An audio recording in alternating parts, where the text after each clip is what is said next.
Entonces, si tienen alguna pregunta, pueden interrumpirme nomás, no pasa nada. O dejen ver que se me carga un poquito más el iPad para lograr ver lo que viene a ser el chat mientras abro, ¿ok? Ahora vamos a estudiar entonces lo que es la primera, segunda semana, tercera semana no, porque después se nos hace muy extensa la clase, pero igual vamos a estudiar lo que es abarcar todo lo de la primera y segunda semana, ¿ok? Pues para que ojalá quien se una, si quien no se une el lado y yo. Sí, estoy aquí, ve. Ah, ya sonido listo, ya. Gracias, Ken. A ver, dale. Bueno, vamos a empezar con lo que viene a ser la primera semana.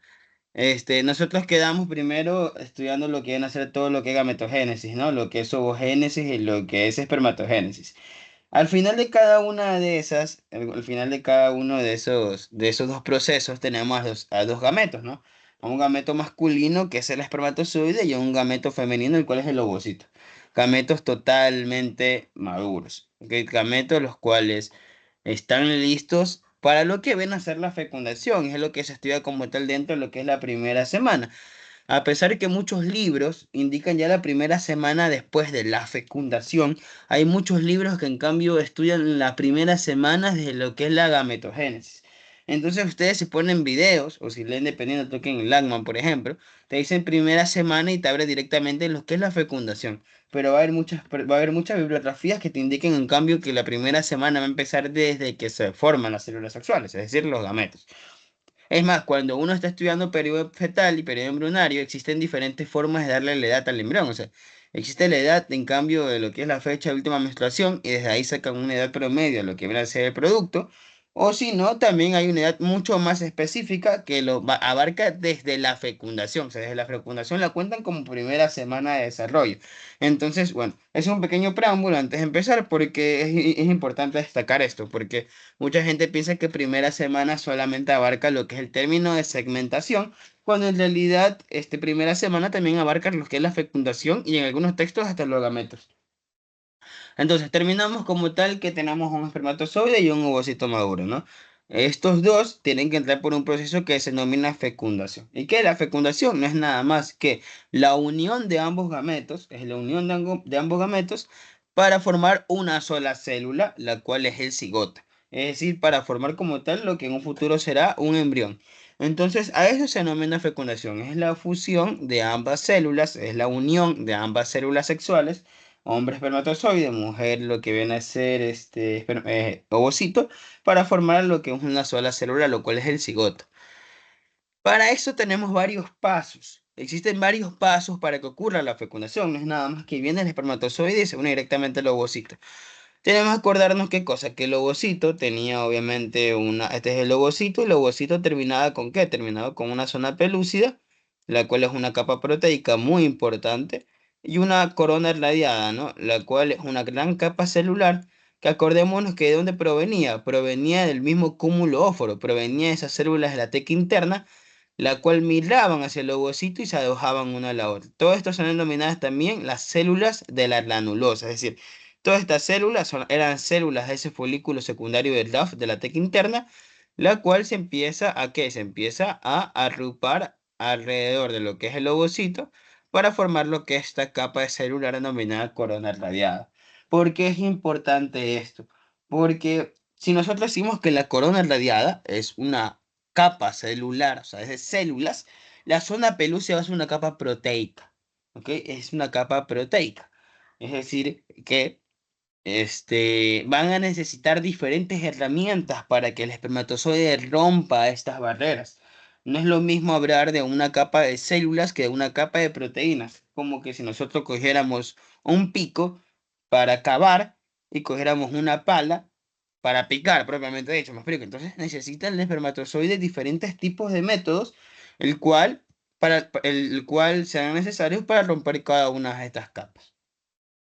¿Ok? Ahora, algo importante, que aquí lo pongo aquí, en realidad debería estar antes acá, es que el espermatozoide, mientras va por todo el canal por el canal cervical, es decir, ocurre el coito, el hombre eyacula dentro de lo que viene a ser la vagina de la mujer, el espermatozoide, ese líquido seminal lleno de espermatozoides, entran por lo que viene a ser el conducto cervical, este, Cuando ocurre esto, los espermatozoides, obviamente, como tienen la capacidad de moverse, viajan directamente hacia lo que es el ovocito.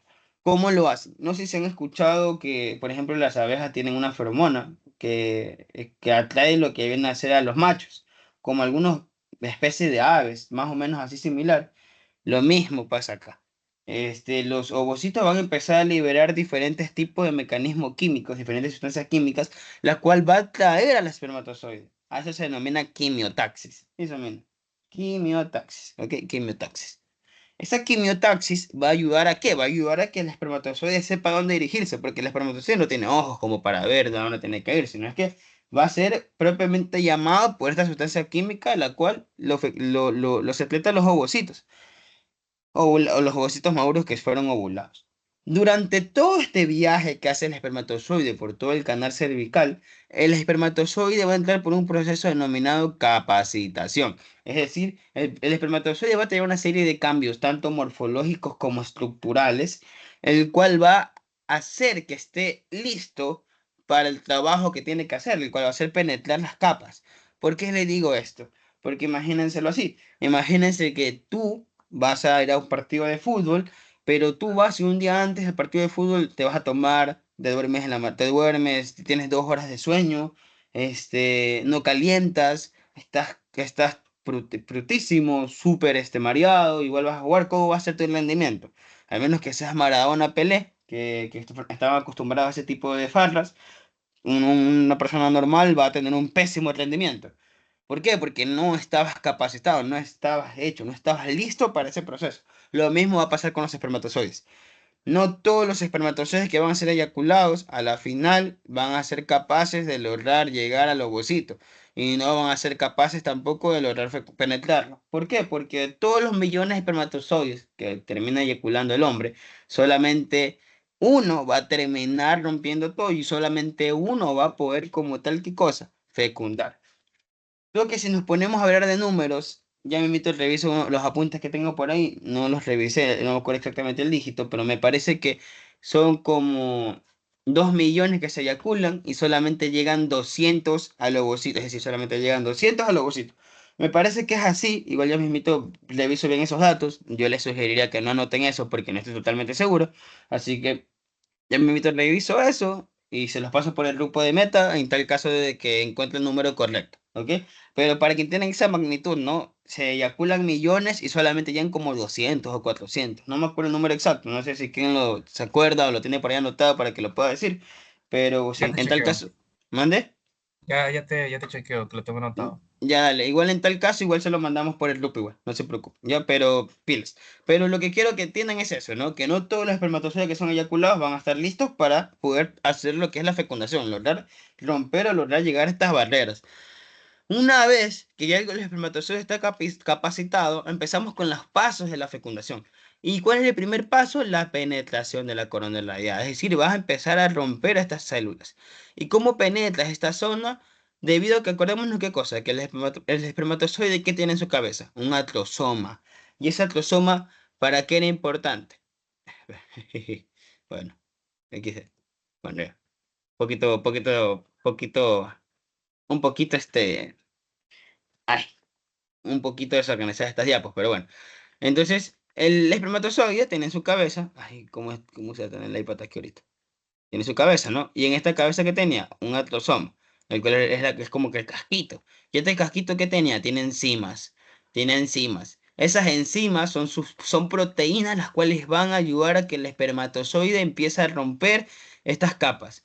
La primera capa que tiene que romper es la penetración de la corona radiada, es decir, romper la corona radiada. ¿Qué enzima va a usar? Va a usar esta, la hialuronidasa. El atrosoma va a empezar a liberar esta enzima, la cual es la hialuronidasa. Algo importante que quiero que entiendan es que voy a prender mi cámara para explicarles este proceso. En un momentito.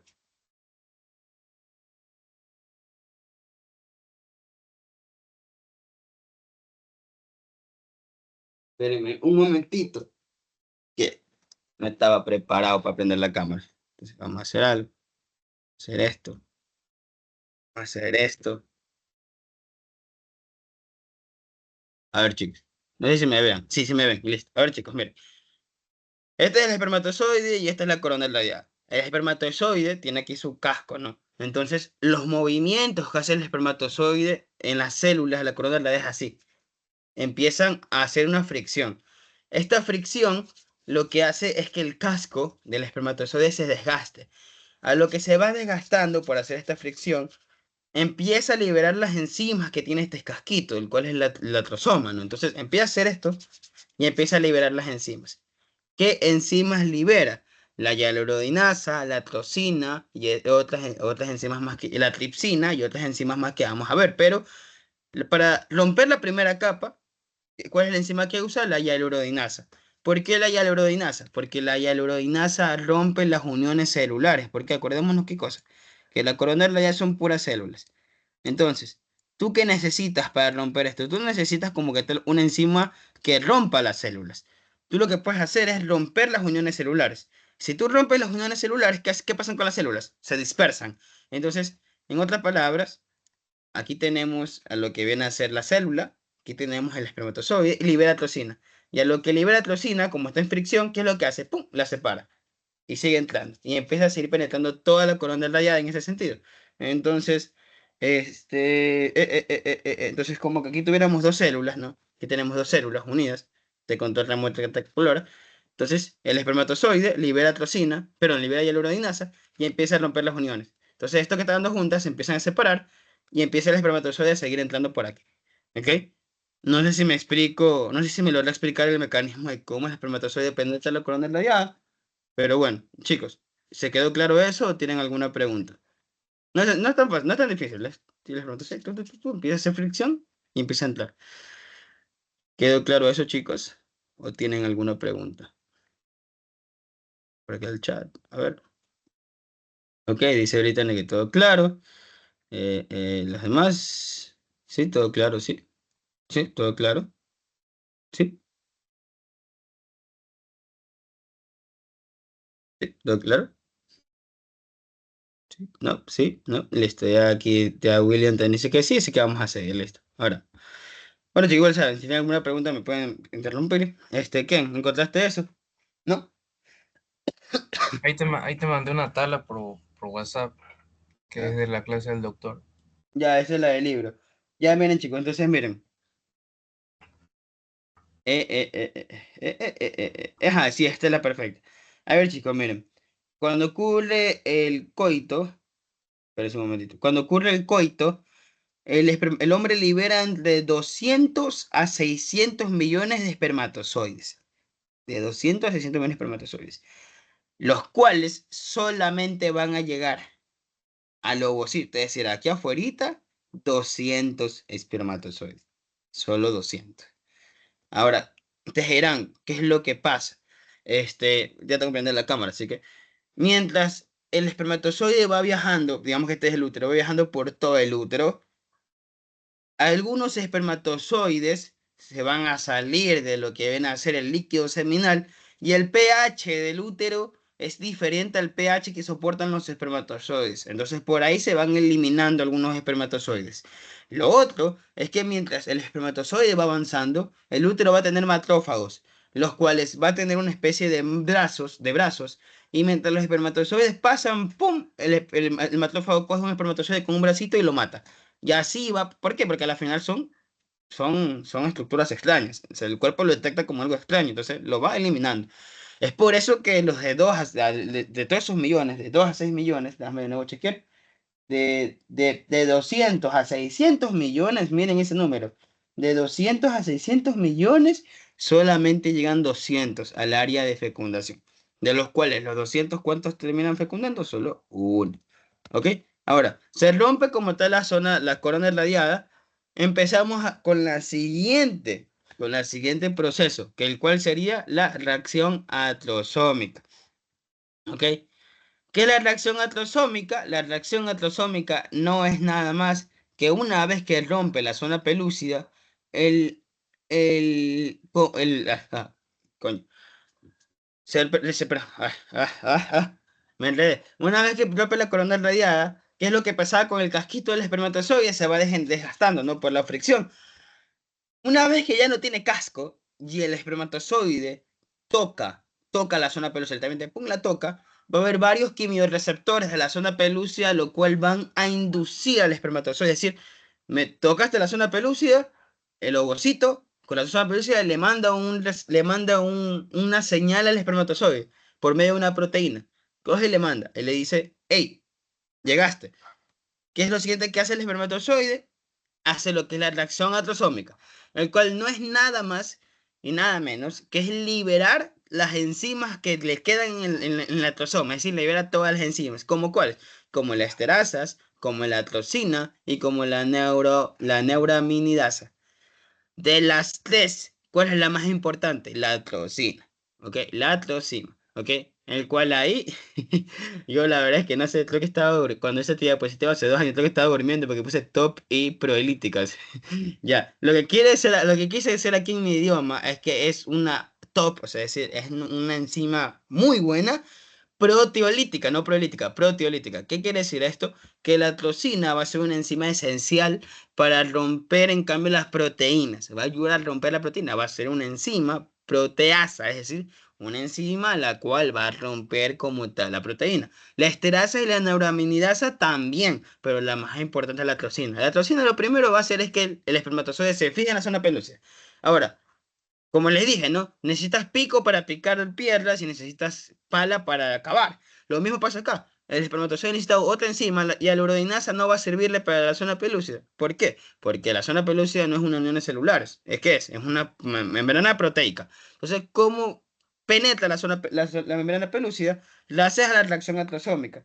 ¿Qué pasa si un espermatozoide no hace una reacción atrosómica? Pues, pues fácil, si no hay una, si ya no hay si no hay reacción atrasómica, pues no puede romper la zona pelúcida.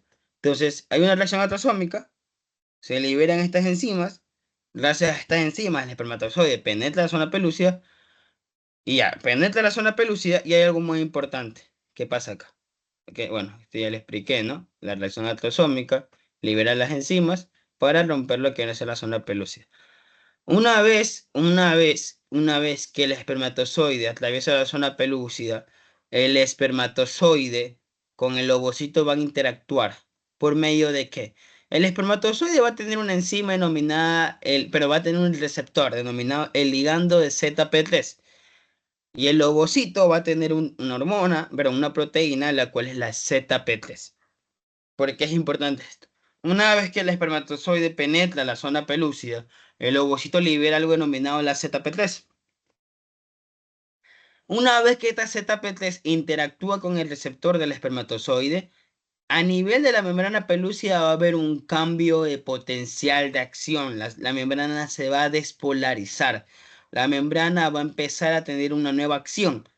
Esta membrana proteica, que antes era una membrana acuosa de proteína y lípido, ¿qué es lo que va a pasar con esta membrana? Se va a ver un bloque de concreto. Literalmente, esa despolarización, gracias a esta atracción, gracias a esta interacción entre el ovocito y el espermatozoide, va a hacer que la membrana pelúcida, en la cual antes se podía entrar cualquiera, deje de entrar nadie, no deje entrar a nadie. Y se vuelve literalmente un bloque de concreto. A este proceso se denomina el bloqueo de la polispermia. El bloqueo de la polispermia. Bloqueo de poli mucho, espermia de espermatozoides. ¿Qué es el bloqueo de la polispermia? Es una especie de protección o un anillo de seguridad, el cual hace el ovocito para que los espermatozoides no entren más allá del que entró. ¿Por qué? Porque solo tiene que entrar uno, no dos, no tres, solo tiene que entrar uno. ¿Qué pasa si entran más espermatozoides? El producto ya no va a tener 46 cromosomas, va a tener 72, va a tener 96, va a tener muchos más. Entonces, ¿qué es lo que pasa? El ovocito cierra sus puertas para dejar solamente a uno adentro. Después de que el espermatozoide entra al ovocito, el espermatozoide libera su cadena nuclear, libera su núcleo, a lo cual se denomina fusión de membranas, que es la última capa. Fusión de las membranas plasmáticas. Es decir, el espermatozoide libera su núcleo y hace que ambas membranas de ambas células, es decir, de la célula del espermatozoide y la célula del ovocito, se junten. Una vez que ocurre esta fusión de membranas, ¿qué pasa con el ovocito? Ahí recién, ahí recién el ovocito va a terminar su segunda división meiótica. ¿Por qué? Porque acordémonos que el ovocito quedaba paralizada su división celular hasta que ocurra la fecundación. Entonces, una vez que se fusionan ambas membranas, el ovocito termina lo que viene a ser su división meiótica y nos quedan dos células dentro, en una misma, al ovocito y al espermatozoide. Ya. ¿Qué es lo que pasa después? Ambos núcleos se condensan y liberan su material nuclear, al cual a eso se denomina pronúcleos, un pronúcleo masculino y un pronúcleo femenino.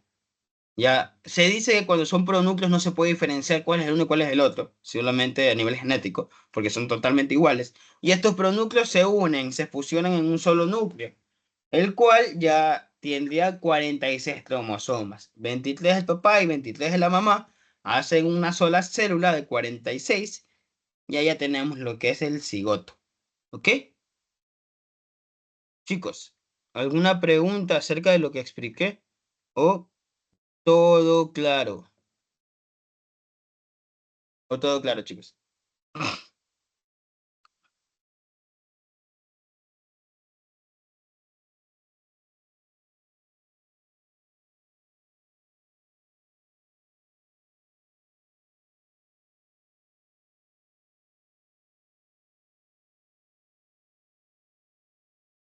¿Todo claro, chicos?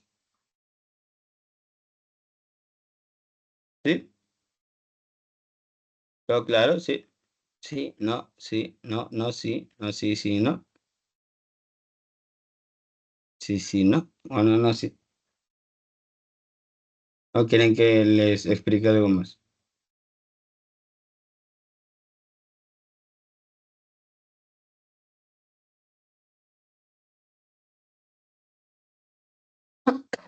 Uy, me metí con una tos. Es lo que es tónica ya.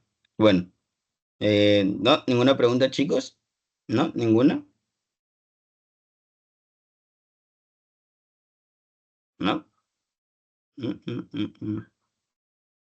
Mm, mm, mm, mm, mm. Bueno, creo que no. Bueno, va para mi camarita ya. Y bueno, vamos a seguir, ¿ok? Y ya para terminar los que es primera semana. Entonces, ocurre la fecundación y a la final tenemos una sola célula, ¿no? Un cigoto, el cual tiene 46 cromosomas. Y esta célula va a empezar a dividirse por medio de mitosis. A esto se le denomina el periodo de la segmentación. Este es el famoso periodo de la segmentación. ¿Qué es el periodo de la segmentación? Es el periodo en el cual el cigoto, esa célula, esa célula producto de la fusión de ambos gametos, empieza a dividirse por medio de mitosis mientras pasan los días de la primera semana. ¿Ya? Entonces, este proceso de segmentación tenemos aquí como que esquematizado, ¿no? Los días. Y el primer día se divide, tenemos dos células, a lo cual estas células se le denomina brastómeras. Cuando el cigoto empieza a dividirse, deja de llamarse cigoto, a llamarse brastómeras, el cual tenemos dos brastómeras, al día 2 tenemos cuatro brastómeras, después de 12 horas tenemos 9 brastómeras, al tercer día tenemos ya un gran conjunto de células denominado de 16 brastómeras, a lo cual se denomina mórula. ¿Ok? Mórula. ¿Cuándo es mórula? Alrededor del día 16, alrededor del día 3, pero siempre los libros te preguntan ¿cuándo? Cuando ya tiene 16 brastómeras, 16 células. Es decir, que cuando ya tiene 16 brastómeras, esto se denomina mórula. Pasan los días y va a haber un punto en el que va a pasar algo como que impresionante. O sea, algo el cual la ciencia no sabe qué es lo que pasa en realidad. Pero, en otras palabras, hey, ¿qué pasó? Un momentito.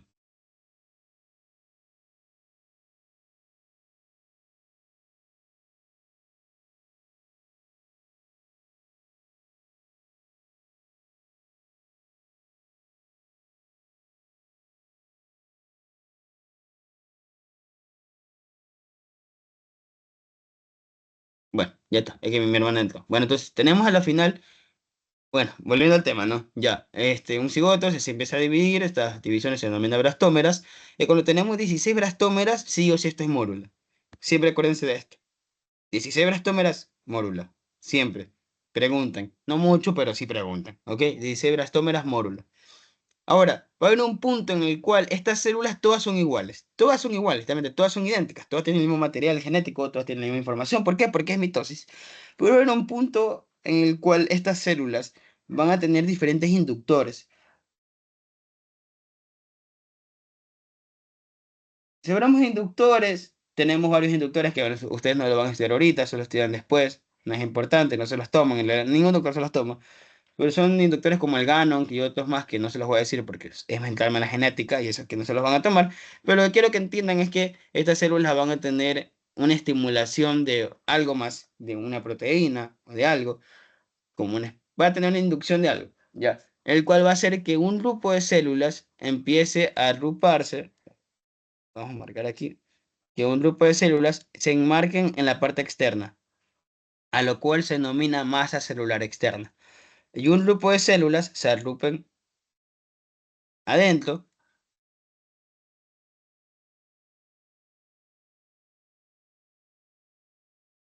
el cual se denomina masa celular interna. Esta masa celular externa y esta masa celular interna se van a llamar, la externa se denomina trofoblasto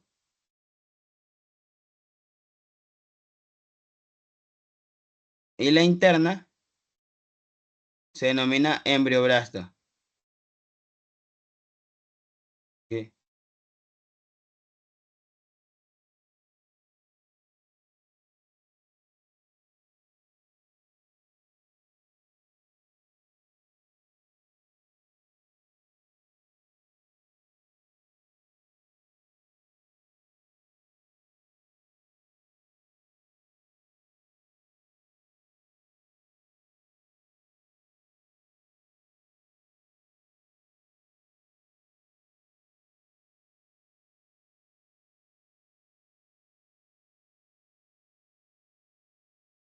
Ya, a ver, entonces tenemos una masa celular interna, la cual se denomina embrioblasto, y una masa celular externa que se denomina trofoblasto.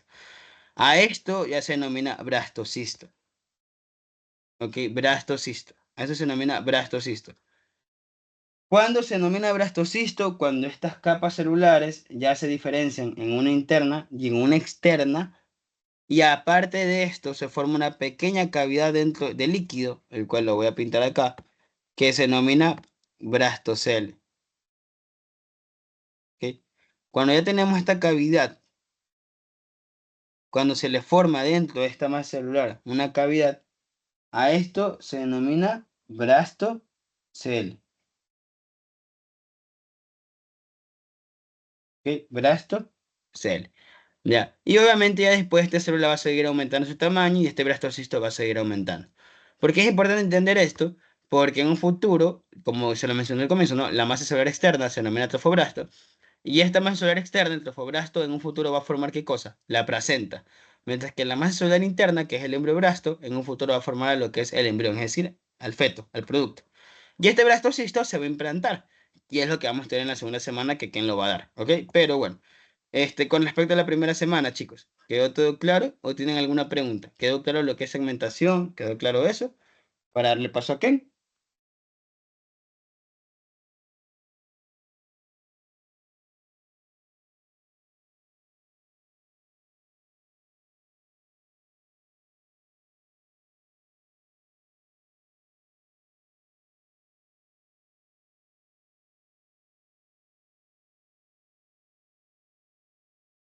¿Alguna pregunta, chicos? Todo claro con respecto a la primera semana.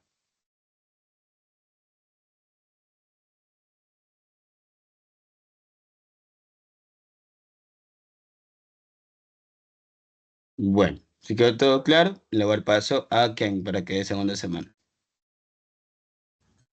Listo. ¿Me diste admin? Déjame darte admin que no te daba. Ah, ya. Ahí te deja. No.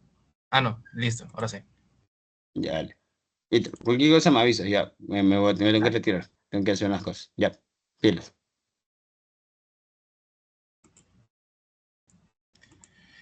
A ver. Ok, chicos. ¿Cómo están? Buenas noches. Yo soy Ken Ortiz. Y voy a darles yo esta parte teórica de lo que es una semana. ¿Ok? Si tienen alguna duda, no duden en prender el micrófono e interrumpirme, porque no puedo ver si alguien si alguien inscribe o si alguien levanta la mano. ¿Ya? Ok, vamos a comenzar con segunda semana. Como tal, segunda semana, antes de empezar, ¿no?, con lo que pasa en segunda semana. Segunda semana comprende todo lo que es implantación, ¿ya? Como tal, la implantación inicia a fin de la primera semana, ¿no? Entre el día 8 y el día 14. Y básicamente, segunda semana de desarrollo humano va a ser todo el proceso de implantación. O sea, comienza con el principio de implantación y luego va a finalizar con el fin de ¿no? Valga la redundancia. Y bueno, para entrar en contexto de lo que va a ocurrir esta segunda semana, ¿no? Que es implantación, básicamente va a ser el proceso en donde el blastocito va a implantarse en lo que es el endometrio. Generalmente, ¿dónde se implanta este endometrio? En la pared superior y posterior del endometrio, ¿ok? Otros lugares de implantación, ya sea, por ejemplo, en el cuello uterino o en las trompas, eso se denomina como embarazo ectópico, pero generalmente el sitio ideal es en la pared superior y posterior del endometrio, ¿ya? Entonces, implantación se da a partir del día 8. ¿Y qué es lo que dijo Carlitos de cómo tenemos dividido este blastocito? En dos capas, embrioblasto y trofoblasto. ¿Qué ocurre aquí? Que estas dos capas van a diferenciarse en otras dos capas, ¿ya? El trofoblasto va a dividirse en dos capas más. Si se dan cuenta, una capa más externa que va a estar dirigida hacia el endometrio, ¿ya? Que en este caso lo tenemos de color verde claro. Esta va a llamarse citotrofoblasto, ¿ya? Citotrofoblasto. Y aquí pueden ver una capa de células más interna de color verde más oscuro. No, perdón, al revés.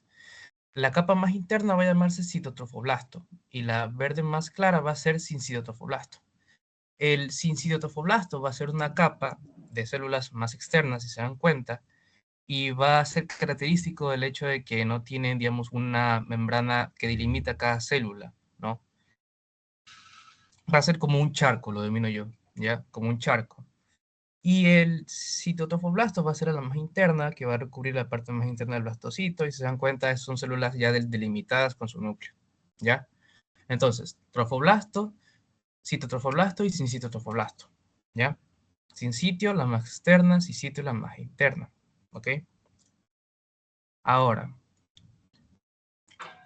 el embrioblasto, como dijo Carlitos, va a ser la capa interna, ¿no? La masa celular interna, que esta acá va a dividirse en otras dos capas. Una que va a ser el epiblasto, que van a ser células con una conformación cilíndrica, y otra que va a ser el hipoblasto, que van a ser células más cúbicas, ¿ya? Entonces, ¿cuál es la importancia de estas dos capas? Es que estas dos capas forman lo que se denomina como el disco bilaminar germinativo, ¿ya? ¿Y cuál es la importancia de este disco bilaminar germinativo? Es que este disco va a dar lugar a lo que sería el disco germinativo trilaminar. Y el disco germinativo trilaminar, como si han logrado estudiar, va a ser, digamos, esa conformación de capas que dan lugar a todos los tejidos y estructuras del cuerpo humano, ¿no? Y de la placenta también, ¿ya? Entonces, nos tenemos en ese contexto, ¿no? Esas cuatro capas, ¿ya? Ahora, para el día 8 tenemos que este blastocito va a estar parcialmente sumergido en el endometrio, ¿ya? Tenemos nuestro disco bilaminar germinativo. Si se dan cuenta, en lo que es en la zona del epiblasto, va a aparecer como una cavidad, ¿no? Una cavidad que va a estar delimitada por su suelo, que va a ser el epiblasto, estas células, y las células, digamos, adyacentes al citotrofoblasto, ¿no? Que van a ser como de una forma no tan cilíndrica, si se dan cuenta. Voy a marcarlas de un color verde, ¿ya? Estas células que están aquí, que no están cilíndricas como las del epiblasto, van a ser células formadoras de amnios, ¿ya? Células formadoras de amnios, a lo que se le denomina como amnioblastos, ¿ya? Entonces, este amnioblastos con las células del epiblasto van a formar lo que se denomina como la cavidad amniótica, ¿ok? Todo esto va a ser cavidad amniótica, ¿ok? También, otro punto importante del día 8 es que esta capa externa, que va a ser el sincitotofoblasto, ¿ya? Va a empezar a secretar una hormona, va a empezar a producir una hormona que va a ser la hormona que, bueno, característica de este blastocito, que va a ser la HCG o la hormona gonadotropina corindoca humana, ¿ya? La función de la secreción de esta hormona básicamente es de estimular el cuerpo lúteo, con la finalidad de que este cuerpo lúteo empiece una producción de progesterona hasta la semana 20, ¿ya? Eso es una pregunta importante. Hasta la semana 20 se produce la hormona gonadotropina corindoca humana, ¿ya? Entonces, por lo tanto, hasta la semana 20 también el cuerpo lúteo va a empezar a producir progesterona, ¿ya? Esas son cosas importantes, ¿ok? Entonces, tenemos la HCG producida por el citotofoblasto, ¿ya? Que básicamente va a ser la hormona con la que generalmente las mujeres que se hacen una prueba de embarazo, eh, o sea, es lo que básicamente estas pruebas de embarazo detectan, si hay embarazo o no, ¿ya? Entonces, ¿alguna pregunta hasta aquí día 8? ¿Ya? Si nadie tiene alguna duda, del día 8 vamos a seguir con los días que le siguen, ¿no? Ahora, para el día 9, si se dan cuenta, en primer lugar, el blastocito con el pasar de los días va a implantarse más y más en su profundidad en el endometrio, ¿ya? Para el día 9 va a estar más sumergido en el endometrio, tanto así que por el hecho de que va a implantarse, ¿no? Va a causar que haya, por ejemplo, un agujero en este endometrio que va a taparse por un coágulo de fibrina, ¿ya? Esto va a ser un coágulo de fibrina. Ahora, pueden ver varias cosas que ocurren en este blastocito, ¿no? A diferencia del día anterior. Por ejemplo, en el citotofoblasto, si se dan cuenta, va a empezar a proliferar más, ¿ya? A proliferar con una gran cantidad que, en primer lugar, van a empezar a aparecer como pequeños espacios que se denominan vacuolas, ¿ya? Estas vacuolas van a fusionarse y van a crear estos espacios que ven aquí, grandes, y estos espacios que están aquí van a llamarse lagunas trofoblásticas, ¿ya? Lagunas trofoblásticas. Ya más adelante van a conformar una estructura importante, ¿ya? Que va a ser una de las primeras, este, digamos, acontecimientos que tienen que ver con la nutrición de este blastocito, ¿ok? Entonces, tenemos esto, lagunas trofoblásticas. Ahora, en la parte más interna de este blastocito, si se dan cuenta, en la imagen que está en la izquierda, aquí va a empezar como a proliferar unas células de color amarillo. Bueno, como tal, es el gráfico que está de color amarillo, no es que en la vida real sea en color amarillo. Pero para que tengan una referencia, una capa de células en la parte más interna de este blastocito van a empezar a proliferar, ¿ya? Ustedes dirán qué son esas células o cuál es la función de estas células. Estas células van a conformar una membrana, si se dan cuenta, forman una membrana que va a llamarse membrana exocelómica, ¿ya? Membrana exocelómica, con tilde en la O, exocelómica. Esta membrana exocelómica, junto al hipoblasto, ¿ya? El hipoblasto como techo, ya, membrana exocelómica más hipoblasto, van a formar una cavidad de suma importancia que va a llamarse cavidad exocelómica o también llamado saco vitelino primitivo, ¿ya? Recomiendo digamos, denominen mejor de esa manera esta cavidad, ¿no? Como saco vitelino primitivo. Para tomar de referencia que este saco vitelino luego va a ser el definitivo. ¿Ok? Entonces, en resumidas cuentas, ¿qué ocurre el día 9? Primero, coágulo de fibrina. lagunas trofoblásticas, saco vitilino primitivo, dado por, primero, la membrana exocelómica que se forma acá, que es la capa más interna, y con su techo, que va a ser el hipoblasto. ¿Ok? ¿Alguien tiene alguna duda hasta aquí de lo que es, el día 9?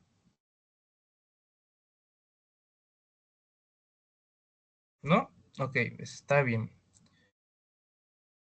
Entonces, continuamos con el día 11, creo que me parece. Sí, día 11 y 12. ¿Ya? Aquí ocurren más cosas. ¿Ya? En primer lugar, el coágulo de fibrina desaparece y lo que va a haber aquí es una cicatriz, ¿no? De lo que es la implantación. En este punto ya el blastocito está totalmente sumergido en el endometrio, ¿ya? Tanto así que pueden observar aquí la proliferación abismal de lo que es el sincitotrofoblasto.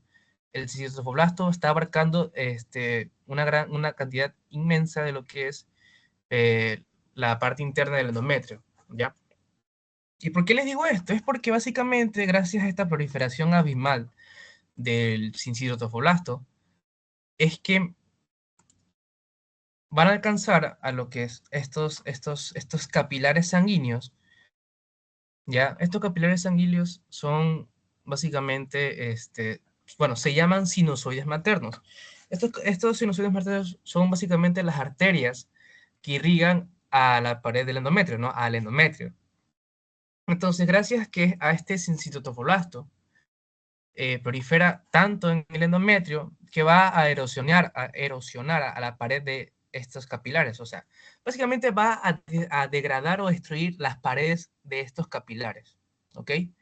Entonces, cuando erosionan estas paredes de endotelio, de estos capilares, la sangre materna va a empezar a fluir en estas lagunas trofoblásticas.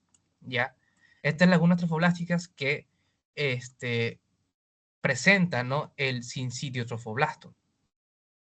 Entonces, gracias a que la sangre materna fluye a través de estas lagunas trofoblásticas, va a formar una circulación importante, que va a ser la circulación útero-placentaria. Ya. La circulación útero-placentaria básicamente va a nutrir a este blastocito. Ya al disco bilaminar va a nutrirlo como tal, va a nutrir este blastocito. Básicamente porque es la sangre materna rica en oxígeno, nutrientes, etc. ¿No? Es gracias a esos nutrientes que tiene esta sangre es que va a nutrir, ¿no? Gracias a eso y también por las lagunas trofoblásticas que forman el citotrofoblasto, ¿ya? Ok, si se dan cuenta, en la parte más interna, en la imagen que está a la derecha, en la parte más interna de este blastocito, entre la cavidad exocelómica o saco vitilino infinitivo, junto a la cavidad amniótica, ¿ya? Entre esas estructuras y el citotrofoblasto, que va a ser las capas de células más internas, que son las de verde oscuro, entre esas dos va a aparecer un tipo de tejido, ¿ya? ¿Y cómo se llama este tejido que nace aquí entre esas dos estructuras, en medio del citotrofoblasto y las cavidades que hemos mencionado? Va a llamarse mesodermo extraembrionario. ¿Ok? Mesodermo extraembrionario. Ok, mesodermo extraembrionario. Y básicamente eso es todo lo que ocurre en el día 11-12. ¿Ok? En resumidas cuentas, circulación uteroplacentaria y mesodermo extraembrionario. ¿Ya? Y también lo de la cicatriz en la pared del endometrio. ¿Ok? ¿Alguien tiene alguna duda hasta aquí?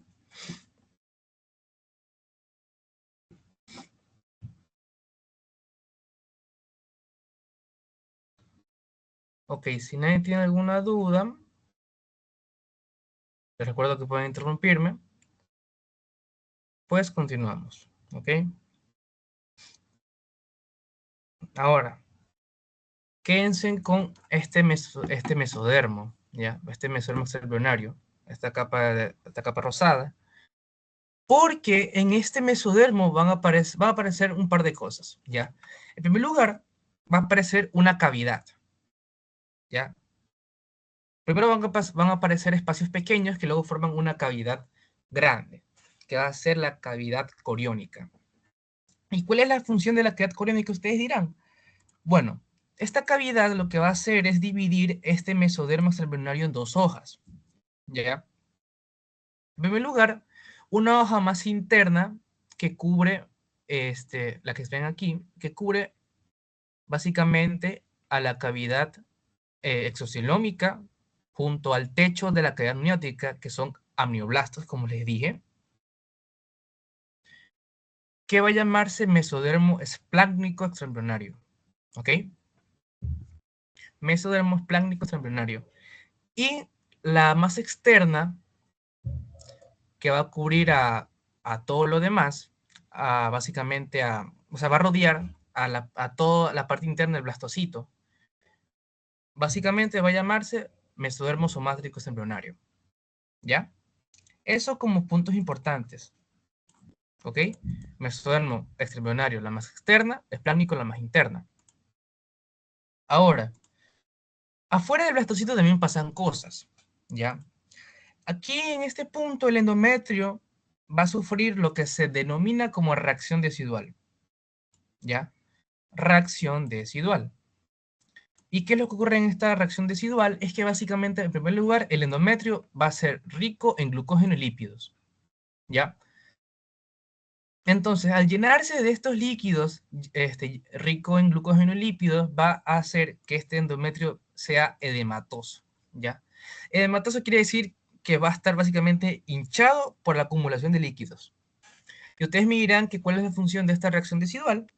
Básicamente, para, digamos, cumplir la función de mejorar las condiciones de implantación del endometrio, ¿ya? Obviamente del blastocito en el endometrio, ¿ok? Básicamente acolchonar, ¿no? Acolchonar, mejorar la implantación e incluso se menciona en algunos libros que ayuda básicamente el blastocito a tener una defensa inmunitaria, ¿ya? ¿Alguien tiene alguna duda hasta aquí? De día 11-12. Entonces, resumidas cuentas, mesodermo somático extraembrionario, mesodermo esplácnico extraembrionario y reacción decidual. ¿Qué pasa en la reacción decidual? Endometrio edematoso por, eh, gracias a que está rico en glucógeno y lípidos. ¿Ok? ¿Alguien tiene alguna pregunta hasta aquí? Ok. Entonces, cuando el mesodermo... Ok, no, disculpen. Para el día, denme un segundo.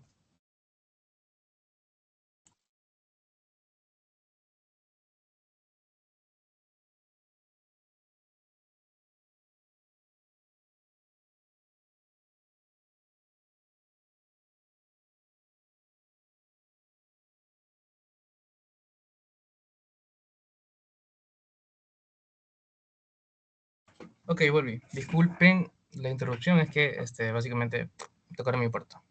Ok.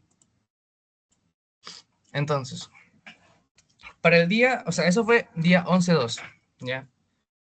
Para el día 13 pasan pasan básicamente, para mí es el día más importante, ¿ya?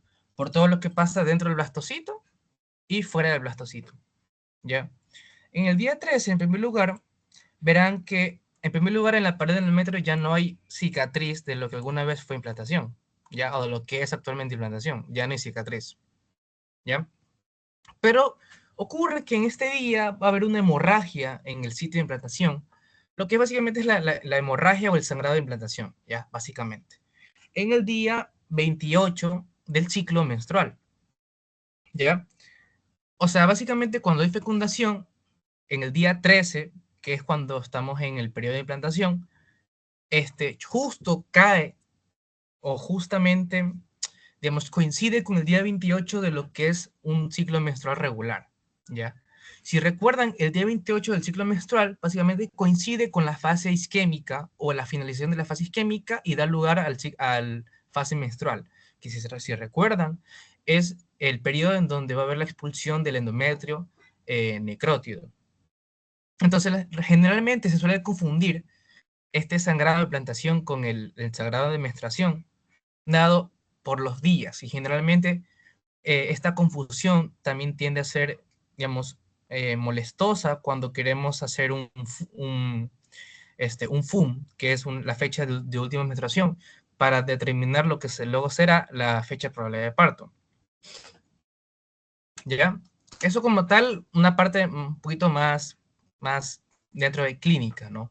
Sin embargo, es importante.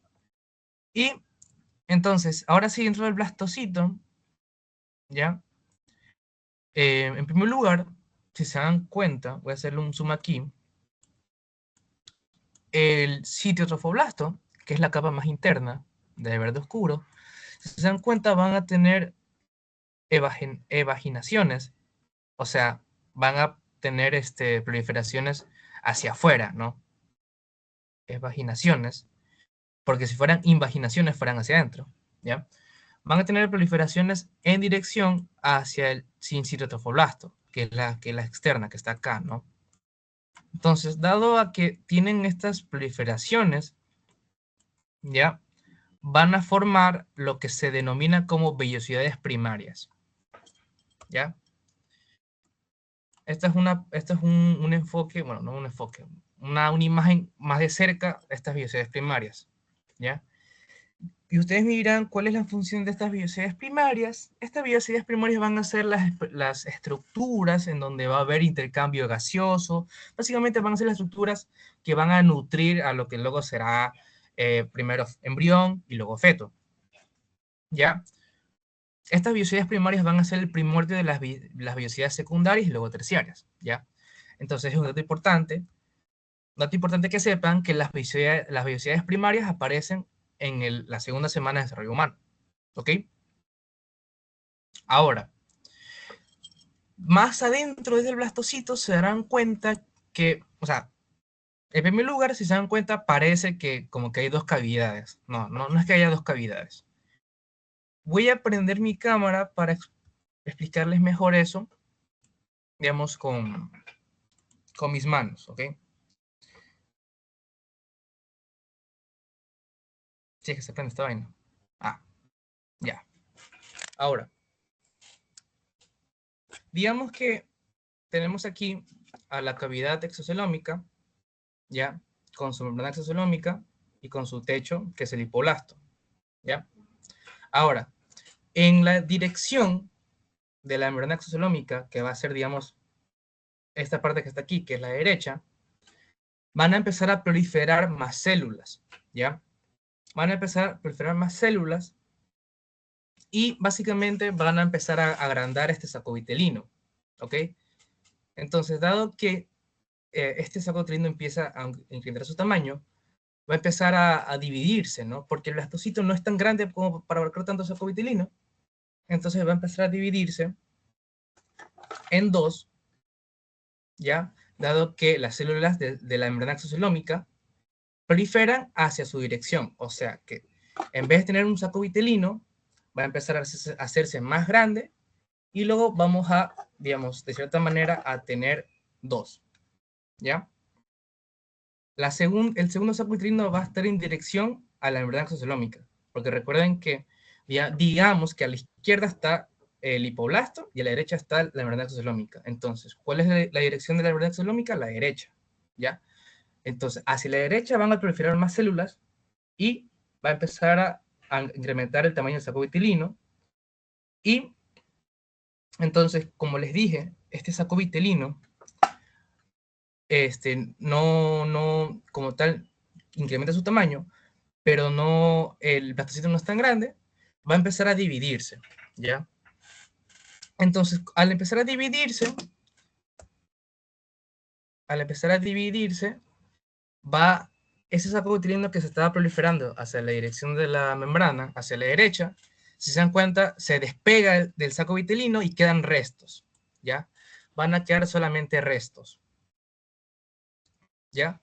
Entonces, cuando ocurre esto, causa que el saco vitelino primitivo disminuya su tamaño, ¿ya? Dado que disminuyó su tamaño va a llamarse saco vitelino definitivo o saco vitelino, propiamente dicho. Ya solamente va a ser o saco vitelino definitivo o saco vitelino, ¿ya? Saco vitelino definitivo. Y estos restos que están aquí, que de lo que era activamente el saco vitelino, van a ser quistes exocelómicos, ¿ya? Quistes exocelómicos. Ahora, si se dan cuenta, dado que, por ejemplo, dado a esta proliferación de células de la membrana exocelómica, y dado que se separó de ese saco vitelino y se formó el saco vitelino definitivo, los dos mesodermos que antes teníamos, que si recuerdan eran estos dos, ahora como que se compactan y de cierta manera solo forman uno, que es el que está aquí, ¿ya? ¿Qué es el que está aquí? Este mesodermo que está solo, que va a ser como uno solo, va a llamarse placa coriónica. Ya, placa coriónica. ¿Alguien tiene alguna duda hasta aquí?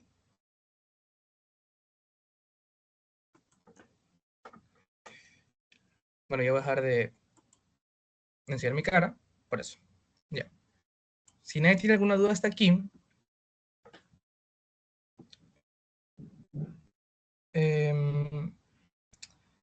si nadie tiene alguna duda hasta aquí, entonces continuamos con el último día de segunda semana, que va a ser el día 14. Ya, ¿y qué va a pasar en este día 14? Pues bueno, primero tenemos aquí vemos aquí, ¿no? Lo que son los quistes exocelómicos, ¿verdad? Ahora, ¿se acuerdan que la placa coriónica se había forjado el día anterior gracias a la unión de los dos mesodermos? ¿Ya? Esta placa coriónica más el sincitotrofoblasto y el citiotrofoblasto, ¿ya? Que van a ser la que está rosadito, la placa coriónica, el sincitotrofoblasto va a ser la de verde más oscuro y el sincitio va a ser la de verde más claro, ¿ya? Estas tres capas van a formar a lo que es el corio, ¿ya? Y esto tiene esto tiene mucha importancia, lo que es el corio, ya que el corio, en primer lugar, va a ser, digamos, en primer lugar, la capa que va a rodear, la estructura que va a rodear al blastocito, va a formar las paredes del blastocito, y va a sostener al disco bilaminar germinativo, ¿ya? Va a sostener al disco bilaminar germinativo que está aquí en medio, con la cavidad amniótica que está arriba y el saco vitelino que está abajo, ¿ya? Entonces, en primer lugar, va a rodear a este disco bilaminar con la cavidad amniótica del saco vitelino. Y el otro punto importante es que el corion va a ser una de las estructuras que van a dar lugar a lo que es la placenta, ¿no? La placenta va a ser la estructura primaria que va a nutrir, a darle sostén hormonalmente y también alimenticio, ¿no? De nutrición a lo que es el embrión y luego será feto, ¿ya? Entonces, va a llamarse esta capa corion hasta las 10 semanas o 2 meses y medio, ¿ya? A partir de ahí de adelante va a ser placenta, ¿no? Y va a tener ya vesicidades secundarias, terciarias y cotiledones, ¿no? Pero la importancia de este corion es que va a dar lugar a lo que va a ser una de las paredes que va a formar a la placenta, ¿ya? Y como dije, el corion también va a ser, digamos, la capa que va a rodear a este disco bilaminar con las cavidades que mencioné.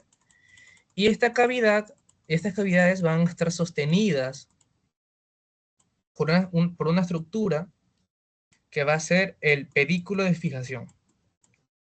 Pedículo de fijación. ¿ya?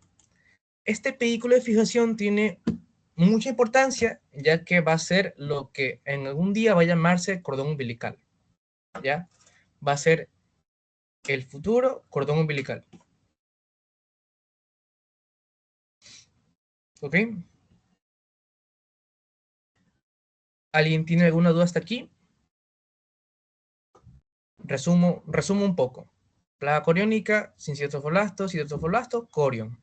Corión, ¿qué va a hacer? Va a ser una de las capas de la placenta, que va a nutrir y darle sostén al embrión. ¿Ok? Al producto como tal. Eso engloba todo. Y pedículo de fijación, que va a sostener a las cavidades amnióticas y saco vitilino con su disco bilaminar, que está aquí. ¿Ya? ¿Alguien tiene alguna duda hasta aquí?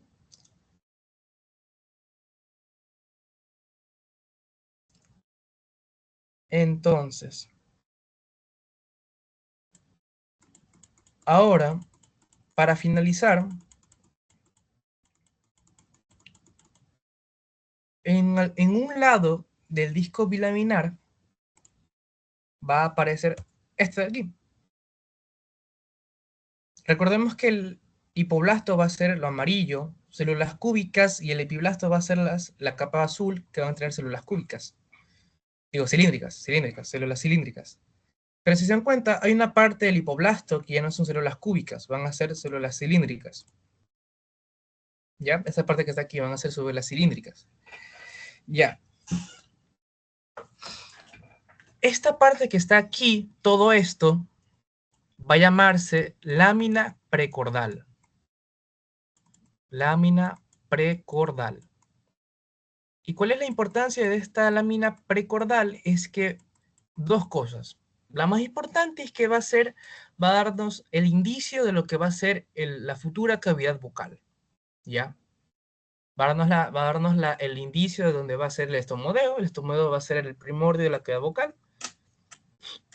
Entonces, como tal, la lámina precordal nos da el lugar de lo que va a ser la futura cavidad bucal. ¿Ya? Lo segundo importante es que va a darnos una dirección, ¿ya? O sea, quiere decir que donde tenemos la lámina precordal es donde va a estar el rostro, ¿ya? De lo que algún día va a ser el feto. Entonces tenemos el eje rostral, ¿no? Va a darnos una referencia que va a ser el eje rostral, ¿no? O la parte rostral de este disco bilaminar. ¿Alguien tiene alguna duda hasta aquí?